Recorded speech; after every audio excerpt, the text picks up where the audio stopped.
Beethoven's Ninth Symphony is probably one of the most epic pieces of music ever written for symphony orchestra, in my opinion anyway.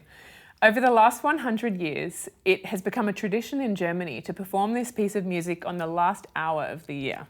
The double bass part in this symphony is really busy and fiendishly difficult. We've got so many moments where we're featured and so many passages that are really difficult.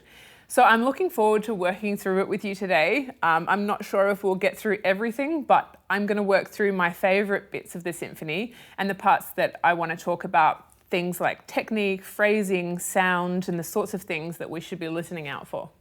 In general, in Beethoven's orchestral works, it's really important to search for a round resonant sound.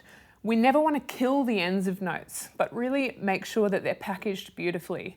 So we're searching for an articulate and clear sound without any sort of aggression and without any sort of heart attack, always searching for resonance.